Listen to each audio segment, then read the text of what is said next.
Okay, so continuing on with the notion of this domus, this city house, right? Some of the homes that the rich people lived in, you would occupy the space where 50 people would live in an insulae. So the the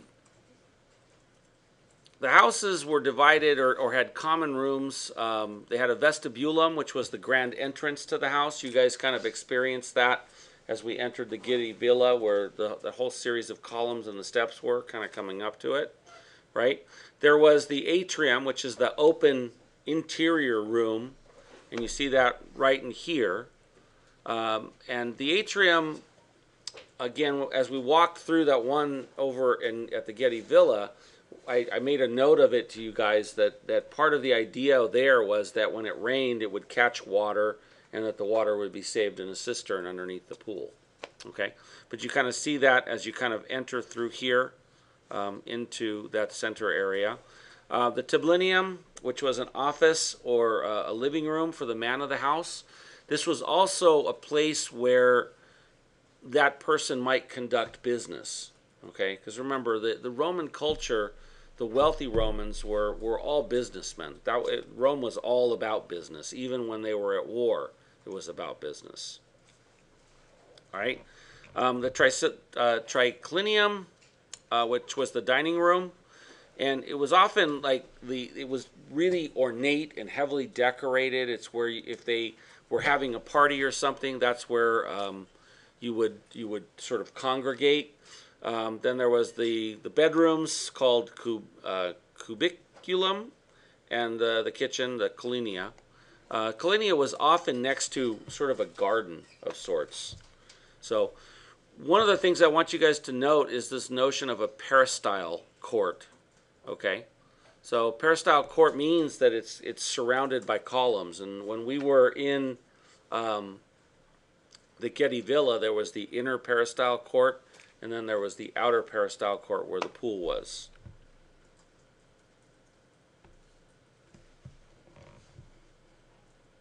I'm trying to get it to change. It's not changing. There it goes. All right. So a different type of housing for Romans was something called a villa.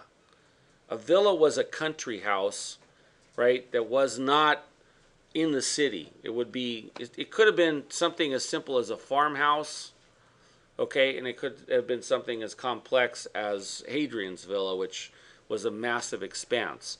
In the same way that they built in the city, the Roman houses out in the country were also built sort of facing inwards, okay? And again, you see the same sort of set of rooms, the vestibulium, the atrium, and the tablinium, okay? And they were all sort of axially arranged along a central axis. Another example of a Roman villa facing towards the center, okay? Here you see the sort of walled-in garden at the back and the open-air kitchen, so at the back. So again, remember, this is a country house. This is not a city house, okay? A couple of more views. They get more. They ranged in style and size from a small sort of farmhouse to these massive palaces. And so these are getting a little bit more sort of ornate and larger as they go through. This one's a multi-storied version. I resemble that remark. The yawn, sorry. So we see, so here in this sort of image, we're taking a look at, maybe the different scales of sort of villas that we might encounter in Roman culture. So the Villa Rustica was what they would refer to as a simple farmhouse. It was seasonally occupied during the harvest and at times by its owners and predominantly by servants who lived there year-round and ran the farm. Okay, there were some pleasure houses. So a second type is this sort of pleasure house villa. which was a way of getting out of the sort of heat of the city of Rome and going up to a higher elevation where it would be cooler, right? There were villas that were clustered around the edge. So these are sort of suburban villas. They had more open land around them, but they weren't part of a large estate of rolling sort of orchards and vineyards and things like that. The fourth type was a villa that would be similar to a country house in England that wasn't really a farm. Okay, it was sort of patterned after a farmhouse, but it really wasn't a farmhouse. It was just the seat of power for somebody that owned a lot of land in the vicinity. And then the fifth type, which was sort of like a combination of villa and warehouse, which kind of contained a place where they would store a lot of things. That's what this is an example of here. Okay. I should have done this. I didn't even think about that. Silly me.